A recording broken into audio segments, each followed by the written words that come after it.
تاریخ اسلام نے ہزاروں جرنیل پیدا کیے ہیں، لیکن دنیا جہاں کے فاتحین سیدنا فاروق اعظم رضی اللہ تعالیٰ عنہ کے سامنے طفل مکتب لگتے ہیں، اور دنیا کے اہل انصاف سیدنا عمر فاروق رضی اللہ تعالیٰ عنہ کی عدل پروری کو دیکھ کر جی کھول کر ان کی تعریف میں رطب اللسان ہے۔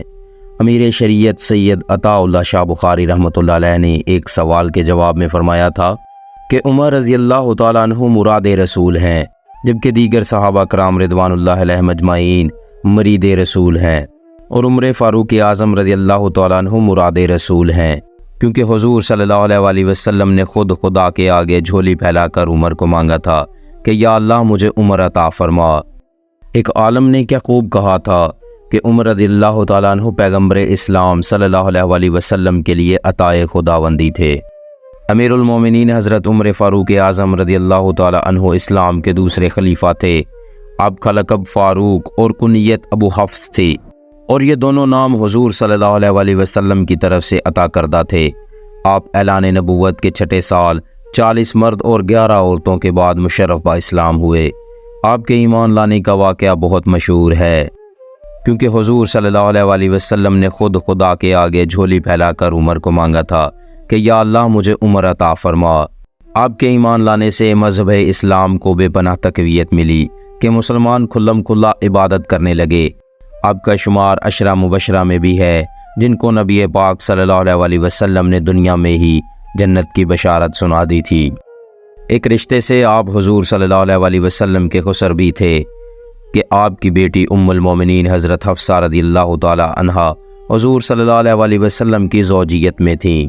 صحابی رسول حضرت سیدنا عبداللہ بن مسعود رضی اللہ تعالی عنہ ایک عظیم صحابی کے بارے میں کلمات تحسین پیش کرتے ہیں کہ ان کا اسلام لانا کفار پر غلبہ تھا، ان کی ہجرت مسلمانوں کے لیے مدد تھی، ان کی خلافت امت کے لیے رحمت تھی۔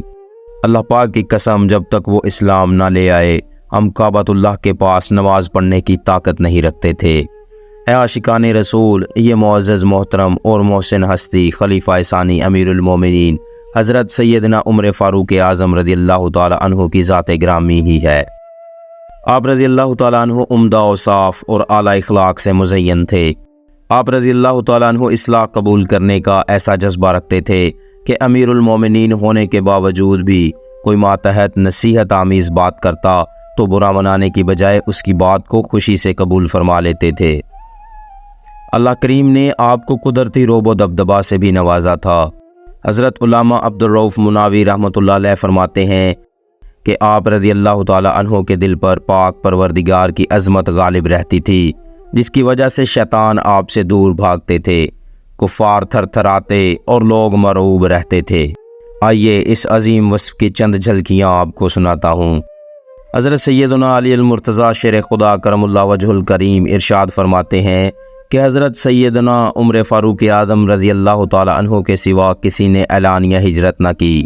جب آپ رضی اللہ تعالیٰ عنہ نے ہجرت کا ارادہ کیا تو تلوار لی، کمان کاندھے پر لٹکائی اور تیروں کا ترکش ہاتھ میں لے کر حرم روانہ ہوئے۔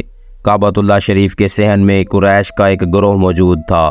آپ رضی اللہ تعالیٰ عنہ نے پورے اطمینان سے 7 چکر لگا کر طواف مکمل کیا اور سکون سے نماز ادا کی۔ پھر کفار کے ایک ایک حلقے کے پاس جا کر کھڑے ہوئے اور فرمانے لگے کہ تمہارے چہرے ذلیل ہو گئے ہیں۔ جس نے اپنی ماں کو نوحہ کرنے والی، بیوی کو بیوہ اور بچوں کو یتیم کرنا ہو، وہ حرم سے باہر آ کر مجھ سے 2 ہاتھ کر سکتا ہے۔ یقین کیجئے ایسا کسی بھی صحابی یا کسی بھی جرنیل کی ہمت نہ تھی جو حضرت عمر فاروق اعظم رضی اللہ تعالی عنہ کر جاتے تھے۔ روم اور فارس کے بادشاہ آپ رضی اللہ تعالی عنہ کی ہیبت سے خوف زدہ رہا کرتے تھے۔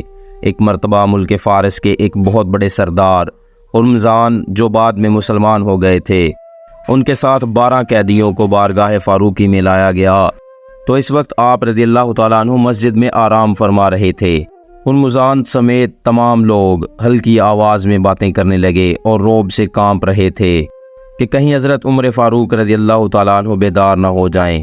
ان کی ہیبت کی وجہ سے وہ خاموشی سے بیٹھے رہے۔ فرمان مصطفیٰ صلی اللہ علیہ وآلہ وسلم ہے کہ عمر کے اسلام لانے کے بعد شیطان جب بھی عمر سے ملا تو وہ منہ کے بل ہی گرا ہے۔ ایک مقام پر فرمایا، اے ابن خطاب، جس راستے پر تم چلتے ہو شیطان اس راستے کو چھوڑ کر دوسرا راستہ اختیار کر لیتا ہے۔ ایک جگہ ارشاد فرمایا آسماں میں کوئی ایسا فرشتہ نہیں جو عمر کی عزت نہ کرتا ہو، اور زمین میں کوئی ایسا شیطان نہیں جو عمر سے گھبراتا نہ ہو۔